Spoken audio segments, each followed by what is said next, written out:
Morning, friends. I'm Devangi Soni. She is Aneri Bhambar. We are studying Masters in Psychology. We are from Department of Psychology, MS University. Everybody knows that 10th October is celebrated as World Mental Health Day all over the world, and we have grabbed this opportunity to spread awareness regarding mental health in normal mass. And for that we are going to take interview today of an expert and a very renowned psychiatrist, Dr. Rakesh Shah. We have with us Dr. Rakesh Shah. We are here at the Hospital for Mental Health, Kareli Bagh. And sir, as I have introduced to you that the theme of this time's festival of our department is living with schizophrenia. Sir, what exactly is schizophrenia? Schizophrenia is a major psychiatric illness where patient lives in their own world. Generally, what we are thinking, that's our fantasy world, and what we are acting is our real world. And we have ability to discriminate the world. We are sense system, and we are not behaving whatever in our thought. And after censoring, we are expressing our thought and behave.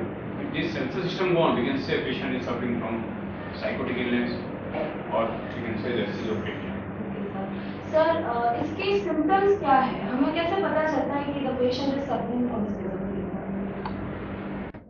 Generally schizophrenia में patient को भ्रमना होती है, जैसे कान में आवाज आए, फनकारे आए, कुछ भी न हो फिर भी उनको दिखाई दे, या फिर कुछ ऐसा सेंसेशन हो कि जैसे हाथ ठंडे हुए, या फिर कोई इंसेक्ट है वो क्राउडिंग कर रहे हैं बॉडी पे, या फिर उनको गलत वहम आ जाता है कि मेरी वाइफ है, स्पाउस है, वो बिल्कुल नहीं है, अथवा जो नेबर है वो उनको इंग्लिश में प्लानिंग कर रहे हैं, उनको हैरान करने का प्लानिंग कर रहे हैं, तो ऐसे शंका कुशंका करे, या फिर उनको ऐसी भ्रमना हो, या फिर उनको विचित्र वर्तन करे, जैसे क्रोक्रो करना, मारामारी करना, कपड़े का ख्याल नहीं रखना, या फिर वो उनको कैटाटोनिक टाइप में ऐसे पोस्चरिंग एक ही पोस्चर में रहे, या फिर स्टीरियोटाइप मूवमेंट करता रहे, इमोशनली जो एक्सप्रेशन होना चाहिए वो ना हो, और ये सब 1 महीने से ज़्यादा हो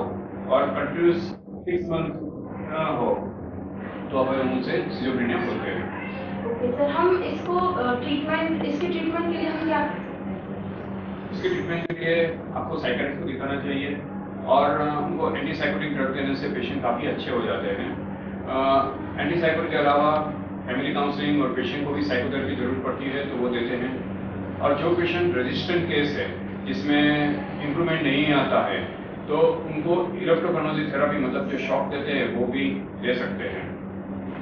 जो पेशेंट ड्रग कॉम्प्लाइन नहीं करते हैं, कोई दवा नहीं लेता है, तो उनके लिए लॉन्ग एक्टिंग इंजेक्शन आते हैं, एक दफा दिया उनकी असर 15 दिन 1 महीने तक रहती है। टेस्ट करंडर ड्रॉप रहते हैं, पाउडर्स भी आते हैं जो हम पेशेंट की जान के बाहर उनके खुराक में हम दे सकते हैं, तो एटलीस्ट हम श्योर रहे पेशेंट को दवा जाएगी तो वो अच्छे रहेंगे। सर इसका कोई मेन कॉज है, कोई रीजन के? ये डिसीज है वो मल्टी डायमेंशनल है। मेन जो कॉज है वो है जेनेटिक डिफेक्ट। जीन्स में कई ऐसे जीन्स होते हैं जिसके कारण डोपामिन का लेवल बढ़ जाता है, या फिर उसमें रिसेप्टर है उसकी संख्या बढ़ जाती है, या फिर हाइपर सेंसिटिव हो जाते हैं, जिसके कारण ये तकलीफ होती है। उसके अलावा हार्मोनल चेंजेस भी होता है, उनके कारण भी ये दिक्कत होती है। फिर जो स्ट्रेसर में ज़्यादा एक्सपोज होते हैं तो पेशेंट जेनेटिकली वल्नरेबल होता है, लेकिन वो जब तक स्ट्रेस को एक्सपोज नहीं होते तब तक वो प्रेसिपिट नहीं होता है, तो स्ट्रेस फैक्टर भी उनका ही रिस्पॉन्सिबल है। जैसे आपने ट्रीटमेंट के लिए बताया, तो रिहैबिलिटेशन कैसे हेल्प कर सकते हैं? रिहैबिलिटेशन schizophrenic पेशेंट के लिए बहुत जरूरी है, क्योंकि मेजॉरिटी पेशेंट इम्प्रूव मेडिसिन के बाद इम्प्रूव हो जाते हैं, तो उनको जो एरिया में डेफिसिट है तो वो जरूरी है। तो रिहैबिलिटेशन के लिए उनको सोशल स्किल ट्रेनिंग देनी चाहिए, क्योंकि उनको सोशल स्किल में वो डेफिसिट है, और उनको वोकेशनल ट्रेनिंग देनी चाहिए तो वो बाहर जाके काम धंधा कर सके, और उनको रिहैबिलिटेट करते हैं, काम में ऑक्यूपाई रहता है तो उनका माइंड भी ऑक्यूपाई रहता है और उनको अच्छा लगता है, उनका सेल्फ कॉन्फिडेंस भी बढ़ता है, और प्लस वो काम करते हैं तो फैमिली में भी ज़्यादा एक्सेप्टेबल होता है, तो वो रिहैबिलिटेशन बहुत इंपॉर्टेंट है। ओके सर, यहाँ पे बड़ौदा में हम किस प्रोफेशनल्स के पास जा सकते हैं अगर हमें पता चलता है कि वो इंसान को डिसऑर्डर है? वडोदरा में हर एक गवर्नमेंट हॉस्पिटल में साइकेट्रिस्ट फैसिलिटी है, जैसे कि medical college Baroda SSC hospital में है, Gotri medical college Jamunabai hospital, mental hospital Baroda है, यहाँ पे आ सकते हैं। फिर हर एक प्राइवेट सेटअप भी है, जो प्राइवेट साइकेट्रिस्ट है उनके पास भी ट्रीटमेंट के लिए जा सकते हैं।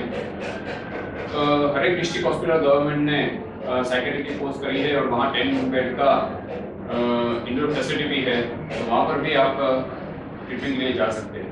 पूरे गुजरात में देखिए तो 4 मेंटल हॉस्पिटल है, सब मेडिकल कॉलेज में साइकेट्रिक डिपार्टमेंट है और हर एक डिस्ट्रिक्ट पे डिपार्टमेंट है साइकेट्रिक का, वहाँ पे ट्रीटमेंट कर सकते हैं।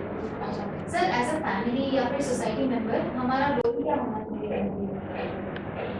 फैमिली मेंबर का बहुत इंपॉर्टेंट रोल है। जो उनका फर्स्ट रोल है वो पेशेंट को अर्ली जो सिम्टम्स होते हैं उनको परसीव करे और उनको डायग्नोस करने के लिए डॉक्टर के पास ट्रीटमेंट के लिए लेके आए, क्योंकि मेजॉरिटी पेशेंट तैयार नहीं होते कि मुझे बीमारी नहीं है मैं क्यों आऊँ, तो उनको मोटिवेट करना है, उनको डायग्नोस करने के लिए ट्रीटमेंट करने के लिए डॉक्टर के पास ले जाना है। उसके बाद कंटिन्यूस सुपरवाइज मेडिसिन देना है, क्योंकि मेजॉरिटी पेशेंट्स दवा लेते नहीं है खुद, तो वो रिलेटिव का रोल है उनको समझा बुझा के उनको मेडिसिन दे। अगर वो पेशेंट कोऑपरेट नहीं करता है फिर भी वो डॉक्टर को कंसल्ट करना चाहिए कि लॉन्ग टर्म इंजेक्शन आते हैं तो उनके जरिए या फिर टेस्टलेस कलरलेस ड्रॉप्स आते हैं या पाउडर आते हैं उसके जरिए उनको मेडिसिन पेशेंट को दें। फिर उनको अगर अच्छे है तो उनको काम में इन्वॉल्व करें, उनको काम दिलाने और काम में मेंटेन करने के लिए भी रिलेटिव का बहुत रोल है। और ऐसा देखा जाता है कि पेशेंट्स के रिलेटिव उनके साथ अच्छी तरह से बिहेव करे, ज़्यादा हॉस्टाइल ना हो तो उनको रिलैप्स रेट भी घट जाता है। लेकिन जहाँ रिलेटिव ज़्यादा हॉस्टाइल होते हैं, ओवर प्रोटेक्टिव होते हैं और ज़्यादा क्रिटिक्स पेशेंट करते हैं तो वो पेशेंट का रिलैप्स रेट बढ़ जाता है। सर जब भी मेंटल डिसऑर्डर की बात आती है तो हमारी सोसाइटी में बहुत प्रेजुडिसेस, बहुत स्टिग्मा रिलेटेड होती है, तो आपने अपनी इतने सालों की प्रैक्टिस में कैसे स्टिग्मा सोसाइटी के फेस किया? स्टिग्मा इसलिए होता है कि पेशेंट इलनेस है, वो ट्रीटमेंट नहीं होती है, तो फर्स्ट थिंग है वो ट्रीटमेंट करो और जो पेशेंट इंप्रूव है उनका एडवोकेसी करो, क्योंकि उनकी पब्लिसिटी करते हैं कि ट्रीटेबल वो सबसे ज़्यादा है, क्योंकि हमारी कम्युनिटी में ऐसा है कि mental illness is not treatable, तो वो बात नहीं है। उनकी ट्रीटमेंट कर सकते हैं, पेशेंट अच्छे हो सकते हैं, मेजॉरिटी पेशेंट पूरे पुनः अपने काम धंधे पे लग सकते हैं, तो वो होना चाहिए।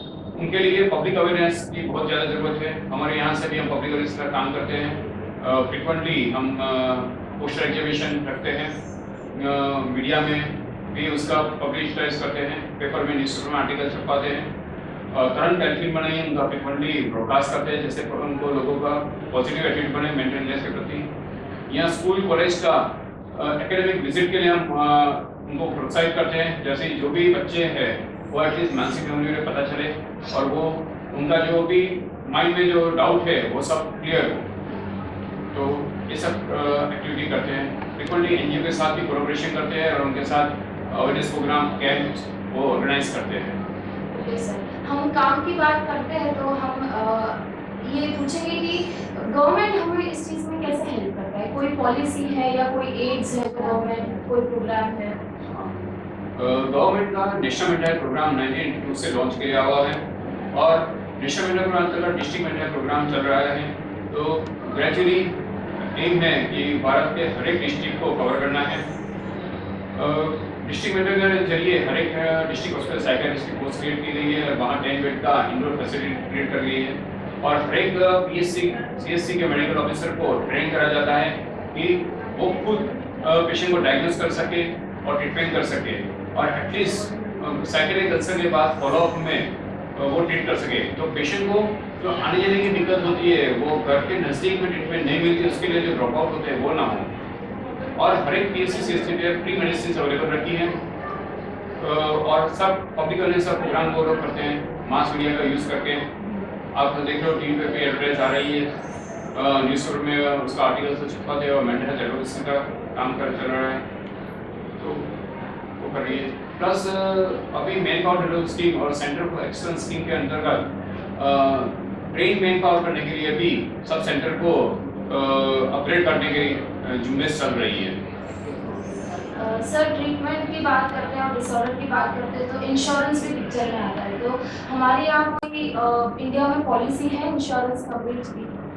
अनफॉर्चुनेटली अभी मेंटल हेल्थ इलनेस है वो इंश्योरेंस के अंदर कवर नहीं है। जैसे मेडिक्लेम के पॉलिसी के अंतर्गत अन्य बीमारी कवर होती है उसका, अगर पेशेंट प्राइवेट में से ट्रीटमेंट लेता है तो उनको रिइंबर्स होता है, ऐसा मेंटल इलनेस के लिए अभी तक कवर नहीं है। लेकिन मेंटल हेल्थ केयर बिल जो अभी ड्राफ्ट है उसमें ये प्रोविजन रखा है कि इनके लिए भी इंश्योरेंस में कवर हो, उनको डिस्क्रिमिनेट न किया जाए। सर फिर बात आती है सर्टिफिकेशन की कि इससे रिलेटेड कोई डिसेबिलिटी सर्टिफिकेट या कुछ इश्यू होता है पेशेंट के लिए suffering from a very long period? उनके लिए एबिलिटी गुजरात के अंतर्गत गवर्नमेंट हॉस्पिटल में से डिसेबिलिटी सर्टिफिकेट पेशेंट को दिया जाता है। उनके लिए मेंटल इलनेस के लिए स्पेसिफिक आइडिया स्केल है, उसके जरिए कितने परसेंटेज डिसेबिलिटी है वो तय करके उनको सर्टिफिकेट दिया जाता है। और पर्सन विद डिसेबिलिटी एक्ट के अंतर्गत जो बेनिफिट है वो सब पेशेंट को मिलते हैं। और यहाँ से पर भी हम हर रोज वो डिसेबिलिटी सर्टिफिकेट इशू करते हैं। जमुनाबाई हॉस्पिटल है, मेडिकल कॉलेज है और हर एक साइकियाट्रिस्ट को पावर दिया है कि वो डिसेबिलिटी सर्टिफिकेट इशू कर सके गवर्नमेंट सेटअप में से। अच्छा सर, इस मेंटल हेल्थ पे आप हमारे व्यूअर्स को क्या मैसेज देना चाहेंगे? बस एक ही मैसेज है, मेंटल इलनेस इज ट्रीटेबल, उनको सपोर्ट करो, उनको एनकरेज करो रिहेबिलिटेशन करने के लिए, बस यही मैसेज है। सर मेंटल इलनेस की बात करते हैं तो यहाँ पे साइकोलॉजिस्ट का रोल क्या है और एक सोशल वर्कर क्या हेल्प कर सकता है? साइकोलॉजिस्ट और सोशल वर्कर का बहुत इंपॉर्टेंट रोल है, वो बहुत अहम भूमिका बजाते हैं। साइकोलॉजिस्ट होते हैं वो पेशेंट्स का एटीट्यूड टेस्ट करते हैं, तो उनसे कंफर्म होता है कि बीमारी है। फिर वो काउंसलिंग का पेशेंट करते हैं, पेशेंट को काउंसलिंग करना होता है, उसके रिलेटिव को काउंसलिंग करना होता है। प्लस पेशेंट को जो दवा तो हेल्प करती है उससे 60-70% पेशेंट इंप्रूव होते हैं, लेकिन जो बात है, जो क्वालिटी ऑफ वेल बीइंग जो है, तो उसके लिए वो लोग काम करते हैं। उनको सोशल स्किल ट्रेनिंग जो डेफिसिट है उसकी वो ट्रेनिंग देते हैं। कॉग्निटिव एरर होती है उसके लिए वो लोग काम करते हैं डिफरेंट साइकोथेरेपी के थ्रू। सोशल वर्कर हैं तो खास करके सोशल वर्कर पेशेंट्स को रिहेबिलिटेशन करने में अहम भूमिका बजाते हैं। अगर रिलेटिव पश्चात है पेशेंट के प्रति तो फैमिली काउंसलिंग करते हैं, उनकी जरूरत पड़े होम विजिट करते हैं। पेशेंट्स को जॉब के लिए वो एडवोकेसी करते हैं। उनको PWD एक्ट के अंतर्गत जो बेनिफिट देना है तो उसके लिए भी एडवोकेसी करते हैं। और वंडरिंग जो पेशेंट्स होते हैं ल्यूनेटिक्स, तो उनको रिहेबिलिटेशन करने के उसके रिलेटिव को सर्च करने का काम वो लोग करते हैं।